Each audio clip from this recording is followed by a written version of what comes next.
So the attractive side of comparative religion is that it enables people of all different religious backgrounds to see the common bonds that unite us as human beings connected to faith traditions. Thank you so much, Vice President Tanner. Thank you, Mr. President. It's really an honor to be with you here today and to have an opportunity to speak with you in this forum. With your permission, I would like to begin by drawing your attention to one of the great states in our federal union. The state that I have in mind was founded by deeply committed religious believers, considered radicals in their day, who faced bloody and unremitting persecution in the place where they lived, who tried briefly exile and reformation of their community, but trouble found them, and they were forced once again to uproot themselves and their families and to travel thousands of miles under very, very difficult conditions, in shaky conveyances, to found for themselves what they hoped and believed would be for them a new Zion. They went to the far western reaches of the world that they knew, and there they did in fact succeed in founding an extraordinary new kind of republic for themselves. They formed an innovative government which merged religion with the state in complicated and rich ways and sought to give true meaning to their aspiration to fulfill a divine command, to create a collective community that felt very deeply that it existed to serve a higher purpose. In so doing, they faced real challenges. There was the challenge of dealing with the first peoples whom they encountered, sometimes peacefully and sometimes, alas, less peacefully. They also struggled with the grave difficulty of making sense of what it meant to be a community that was at once a religious community and a polity. And that is not an easy thing at all. It's a deeply difficult thing. And sometimes they had to deal with religious dissenters, some of whom were tolerated because sometimes this community had learned the deep and important lessons of having been persecuted, but some of whom sometimes were expelled because the community saw itself in a very fundamental way as serving a collective and a greater good. They also had to deal with the challenge of citizens who did not belong to the religion but did belong to the polity. Having succeeded in forming their new home, the community turned to education and founded a small religious academy that grew into a college, and from a college grew into a global and cosmopolitan university, with students from all over the world, with faculty from all over the world, and with a wide series of subjects of inquiry. And without their efforts, neither you nor I would be here today. And I speak, of course, of my home state, Massachusetts, and my home institution, Harvard University. Now, I imagine that many of you knew that that's what I was talking about the minute I began to speak, about the errand into the wilderness of the New England Puritans, their extraordinary effort to found a kingdom of God on earth. But if for a moment or two in the course of my description, you might have thought of a different place, of a different group of people, then I've already accomplished what I came here to do today, because it's only 11:15 in the morning, and already you're engaged in the study of comparative religion. Now, I'm glad that you I hope that you may have, by your laughs I think perhaps you did, and I'm glad that you may have thought in those terms for another reason, and that is that in order to dive into my remarks today, I would like to stick with the state of Massachusetts for just a few more moments, because I would like to speak about the history of presidential candidates from Massachusetts and the challenges that they have faced with regard to religion in the course of American history.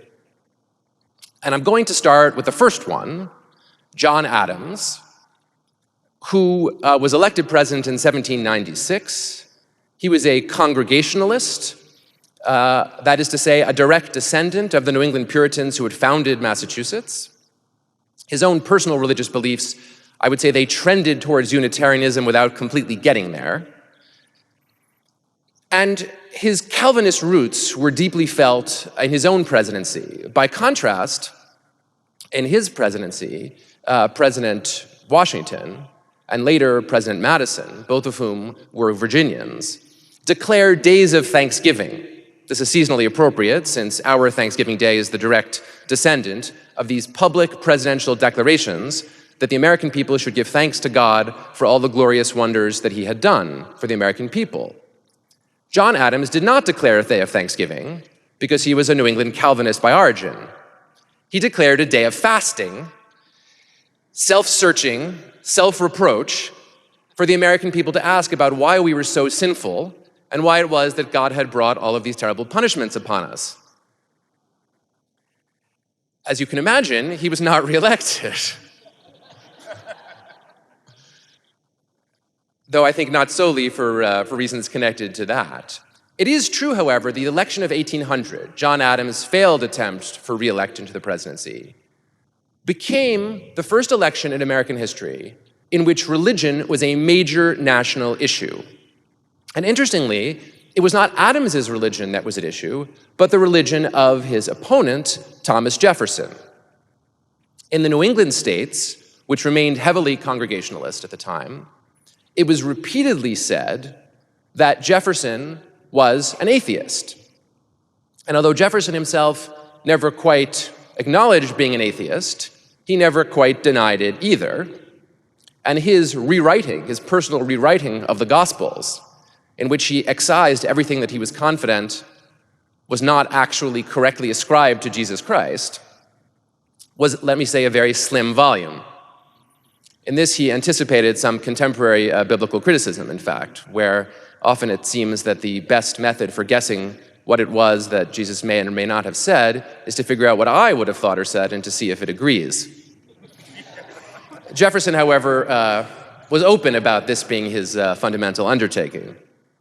This was a serious fight in which Jefferson was badly bloodied, and in which, from pulpits across New England, it was regularly said that Jefferson was unworthy to be president of the United States because of his lack of religious belief. And I think, in fact, it's possible, in tracing the religious thought of this very great American, of Thomas Jefferson, to see a change in his views before and after this election.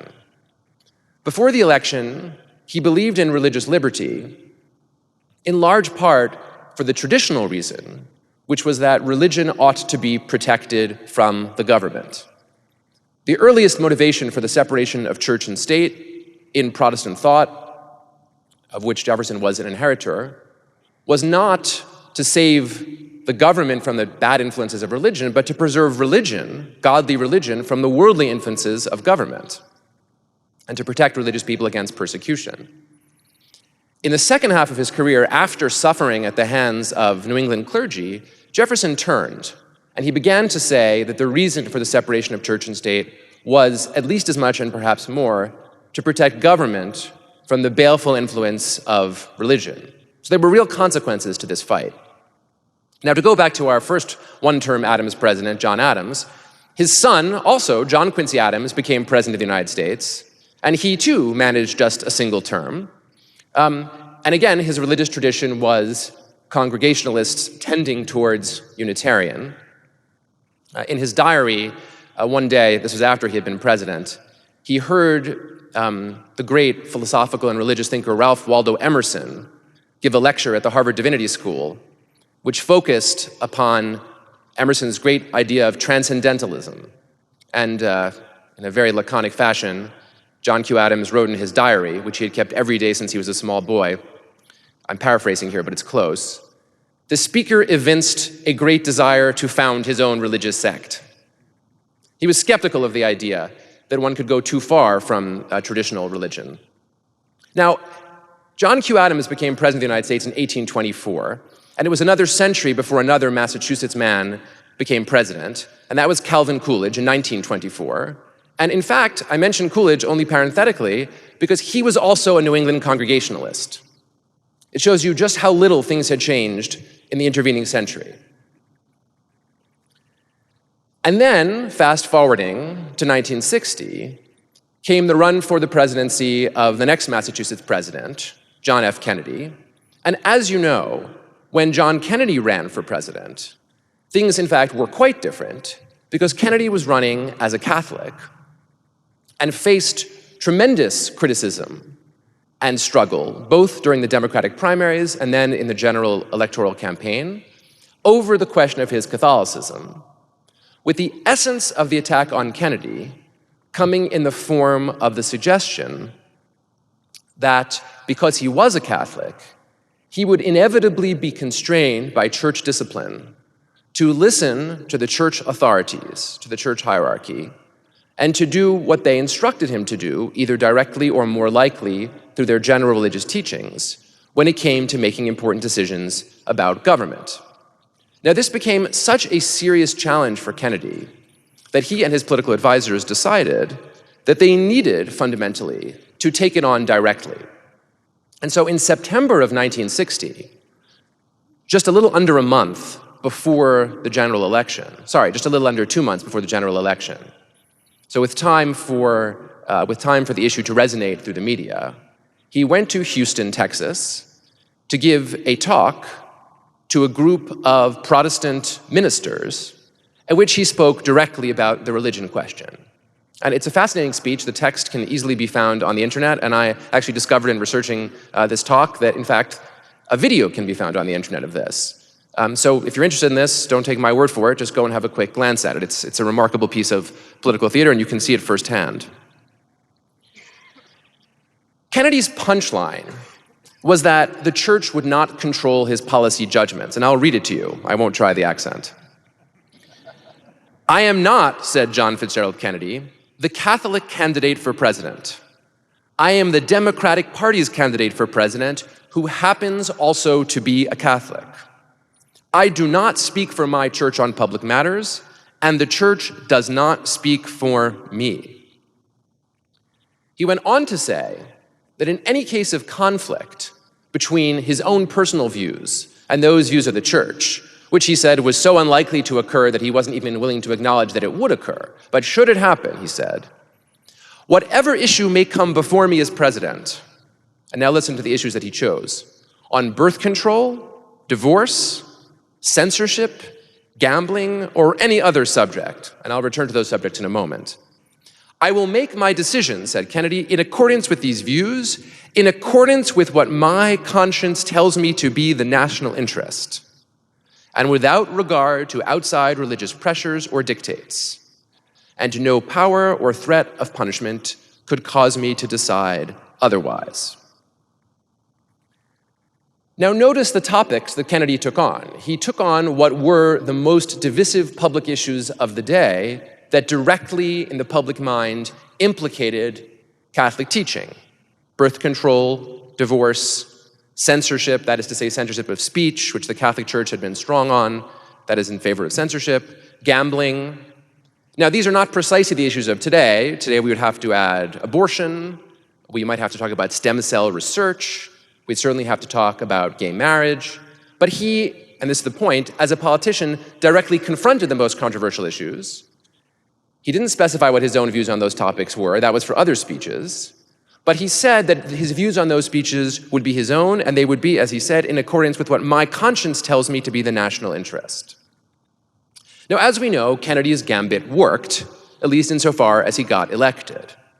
But the first point I want to make about Kennedy's speech is that it did not succeed without some cost to formal Catholic religious teaching, then or now.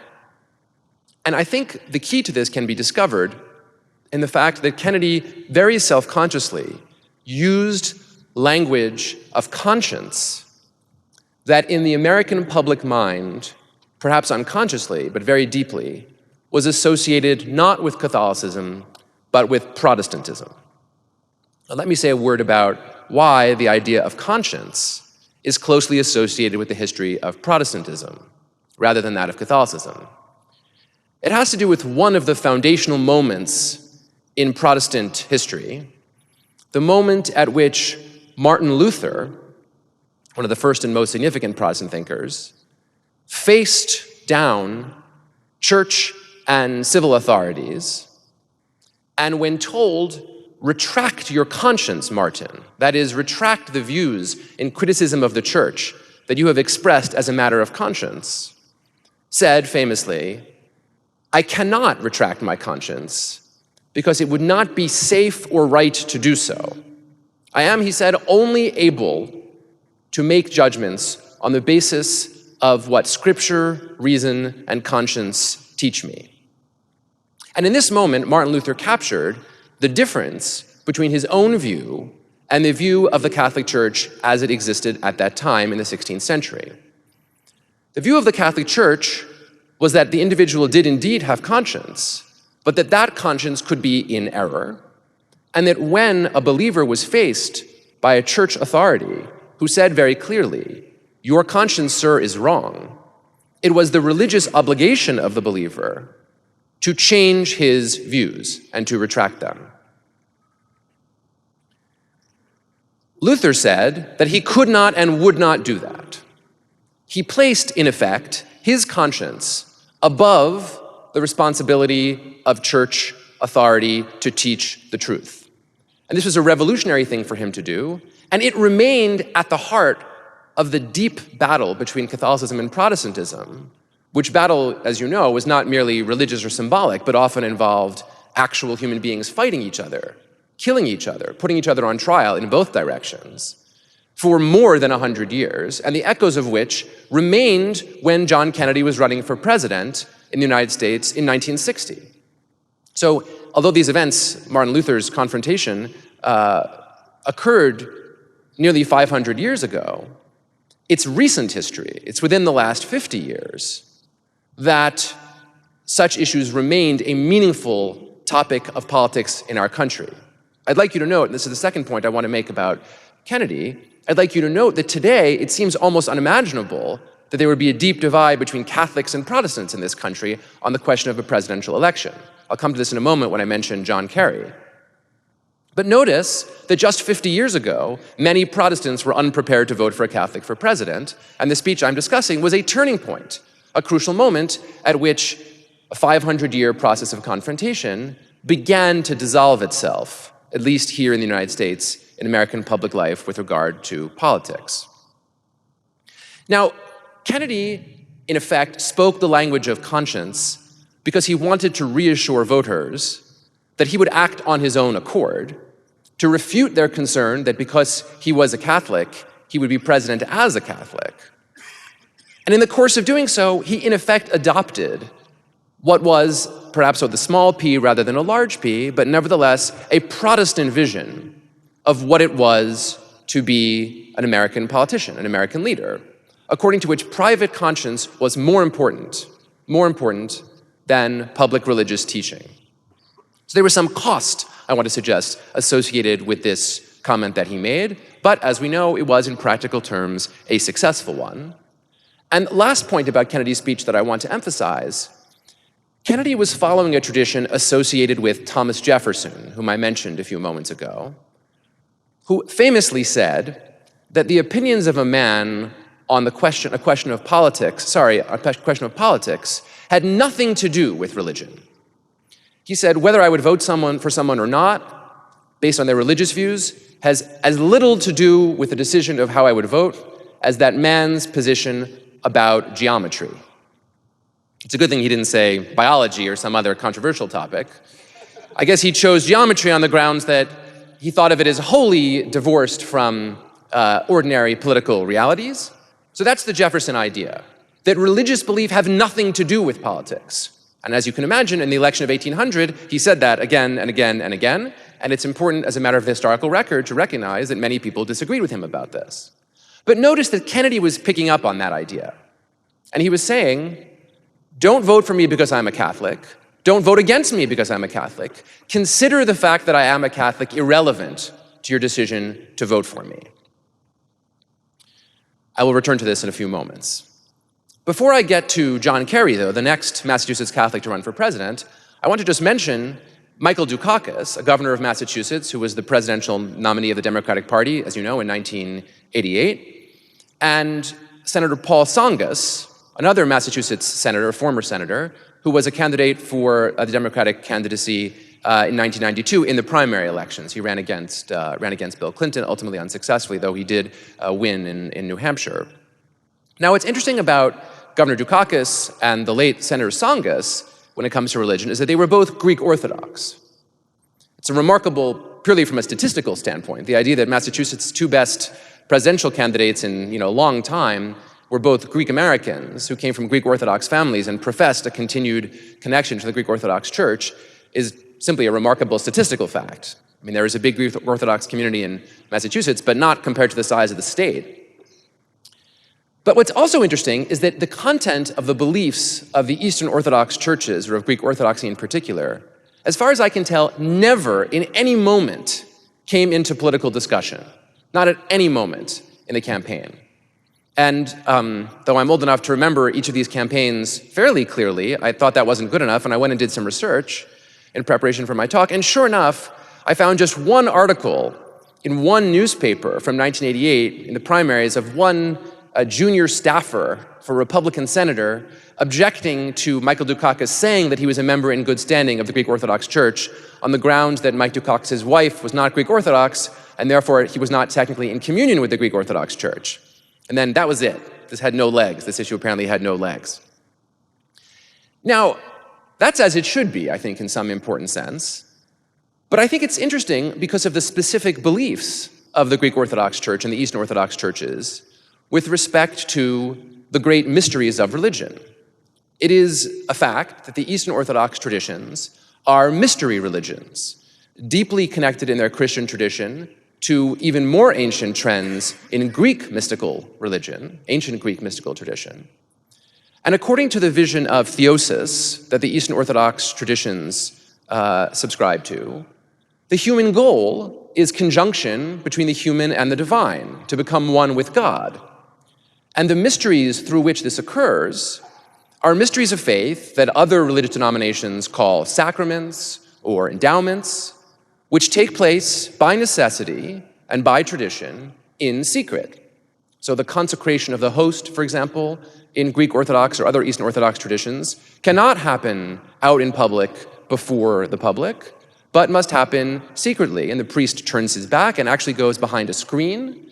And many components of the Eastern Orthodox religious tradition are similarly focused upon secrecy because they are indeed religious mysteries.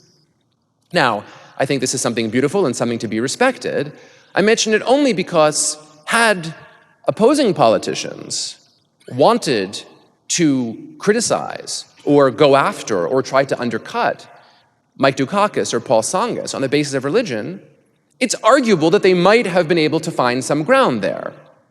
But notice that they did not, something to which I will also return shortly.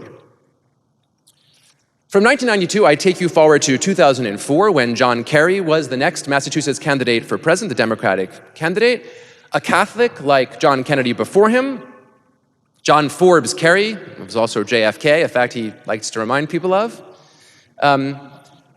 Senator Kerry, who's a friend of mine, faced a different problem than John Kennedy had faced. Instead of trying to convince Protestants that as a Catholic they should vote for him, he had to convince Catholics that they should vote for him because of his views on abortion. And he did fairly badly at that. Several bishops made public statements to the effect that they would not give him communion, although a vote of the National Council of Bishops, Catholic bishops, came out, I think it was 183-6, against the view that he should be denied communion, by the way. But those 6 got a lot of headlines, and ultimately John Kerry lost the Catholic vote.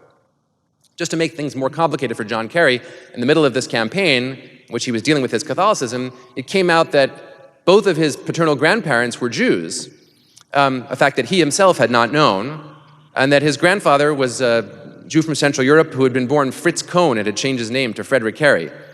Sort of a double whammy. First the Catholic Church is mad at you, and then in the middle of the election it turns out you're also Jewish. It's really depressing.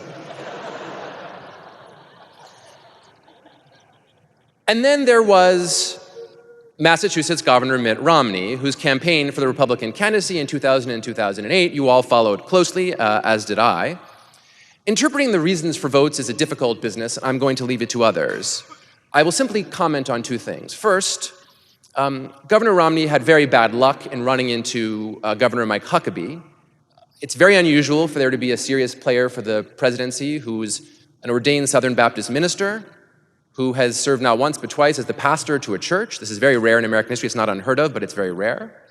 And Governor Huckabee was not only a religious pastor, but also a good politician, which is to say he was a mean politician. All good politicians have to be mean. And he was prepared to say things which he could then apologize for, which he did apologize for, which enabled the relevant target audience of evangelical voters to be reminded of Governor Romney's LDS faith and to frame it in such a way that the damage would be done.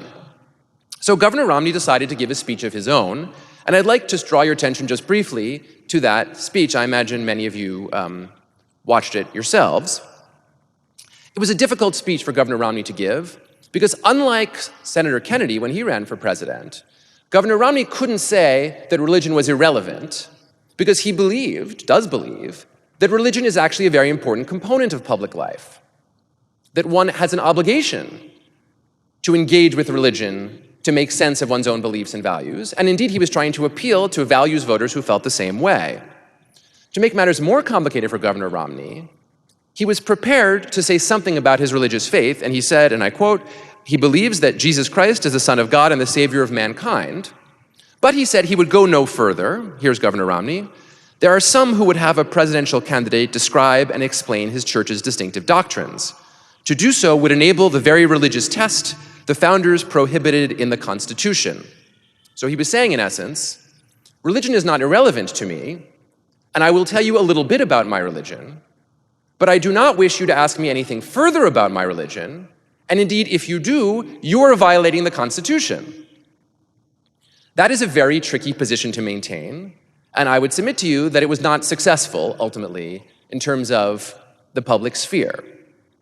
Now, the question I want to turn to now in the last few moments that I have with you, the next 10 minutes or so, is the question of what alternatives there are, either for Governor Romney himself or perhaps more importantly, for other politicians in the future who find themselves in a similar position of believing, not with John Kennedy, not with Thomas Jefferson, that religion does matter in the public sphere, that we should be free to ask about our own religious convictions when we make our voting decisions, and that therefore others should be free to think about religion too when they vote for us, but who simultaneously recognize that long continuing bias against them and against their religious tradition remains a factor in enabling them to reach positions of leadership for which they are eminently qualified.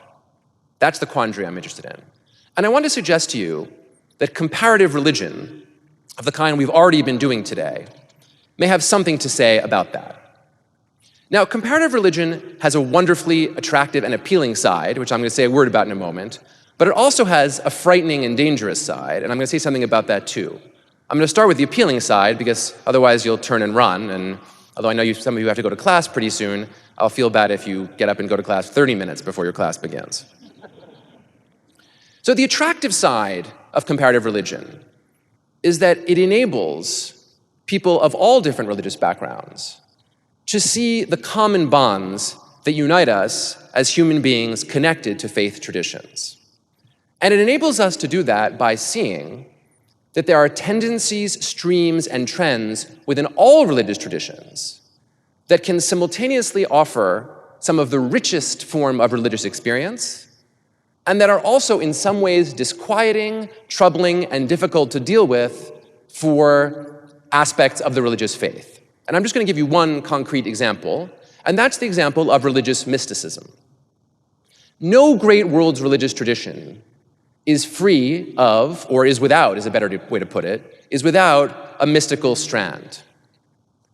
So in Eastern Orthodoxy, which I mentioned a few moments ago, that strand is actually quite central to the religious worldview. It's a mystical strand that thinks of the conjunction of the individual with the divine. And without it, there almost is no central piece of the Eastern Orthodox religious tradition. Catholicism has a rich and ancient mystical tradition with which it has had always an ambivalent relationship. Sometimes in the Middle Ages, mystics would be seen as going too far, and the church would go and call them heretics and cut them down. At other times, mystics would be at the very heart of the church and the mystical union of The believer, Saint Teresa of Avila would be a great example, with the divine, becomes central to the church's vision, and the mystic can actually be canonized. Judaism has a long and complex relationship with its own mystical tradition, the Kabbalistic tradition, which has always risen up and then disappeared for long periods in Jewish history, and the rationalist strand in Judaism, which believes that you should be able to find the true teachings of the faith in the Bible and in the statements of the rabbis, the public open statements, has never been satisfied with the idea that there is a tradition, and the word Kabbalah actually means a tradition, of hand-passed manuscripts, of teacher-to-student transmissions, that, according to those who are deeply committed to it, itself goes back to the earliest roots of the religion, which are secret, which cannot be found in the general books, which cannot be understood by the general person, but which involve the individual in a mystical relationship, in a conjunction with the divine. Islam, too, has a rich and complex history of Sufism and mysticism, and even today, if one looks at the Muslim world, one will see conflict between Sufis, religious mystics, and more mainstream, textually oriented Salafis. And of course, as I don't need to tell you, Mormonism, too, has a complex relationship with what I would describe as quasi-mystical ideas and teachings, especially those that can be found in the later teachings of Joseph Smith in his years in Nauvoo. And the complexity of dealing with those teachings and beliefs has itself formed and continues to form a challenge for LDS believers and authorities, just as it has in other religious traditions in the world. Now, if one can contextualize and explain that all religions have beliefs that are difficult and challenging for believers, that the relationship, for example, between the individual human being and God is itself the most difficult, mystically charged, complex relationship that it is possible to imagine, and that all the world's great traditions struggle with it, then one has gone a long way, I think, towards seeing the benefits and advantages of comparative religion. But there's also a danger. And the danger is this. In order to do comparative religion, one engages not in what you do when you go to the theater, where you suspend disbelief, but in something exactly reversed. When you do comparative religion, for a moment, you suspend belief. You act as though, in that moment, your religious tradition was just like every other religious tradition, and you bracket or ignore your belief, which you hold the rest of the time, that the difference between your tradition and the other ones is that yours is the true and the correct one. Now, this is true of all religions. And by the way, it's an important point of comparative religion to tell people that all religions believe that they are correct. It's not offensive to say, I believe that I'm right and you're wrong, because all religions believe some version of that, though all religions, at least in contemporary America, are a little uncomfortable about saying so overtly when there are other religious believers in the room. And so this moment of the suspension of belief has always, historically, been deeply threatening to religious organizers who are concerned about maintaining the belief of their community. If I can suspend, after all, my belief for the moment of comparison, perhaps when I go back to being an ordinary religious believer, a tiny spark of that disbelief will stay with me. And it might infect the whole, or to use a better metaphor for a spark, it might ignite the whole and throw me into full-on doubt. And doubt, though it's a state in which my religious tradition one spends a lot of time in, is nevertheless a very threatening state to a religious believer. So comparative religion has risks as well as benefits. But what I want to suggest to you is that when we wish to think about entering into the public sphere and speaking about our religious beliefs, we all, and I don't just mean here those of us running for office, but we all have an obligation on behalf of ourselves and of our broader communities to speak and think in terms of comparison. That doesn't have to be academic comparison. It can be full-throated, engaged discussion in which we're prepared to have conversations where we do, for the moment, suspend belief, and where we do focus on those unifying strands and themes across religions that unite us. Now, it made things very difficult for Governor Romney that he was being asked to do this himself as the presidential candidate. He should not have had to do that, and a good political consultant will tell you that the moment he had to do that, he was in real trouble. What he needs, and fortunately for him, he has, is a broad and diverse community of other believers of scholars, of lay people, of people involved in religious practice, people for whom this university is an important hub of influence and of learning, to speak openly, to speak freely, to speak regularly, to speak unabashedly, and to speak in an engaged way with others in the public sphere about religion, about comparative religion, and about the ideas thereof. And to do so, first of all, without fear, second of all, without presumption, and third, with the understanding that it is only through, I believe, this sort of public debate and discussion that the process, the complex process of recognizing that all people, regardless of their religious faith, ought to be able to participate fully in our American public life can come to pass. Now, I don't think this will happen overnight. I don't think accomplishing it will be easy. But I do know one thing, and that is that it must start soon, and that in all probability, it must start here. Thank you very much.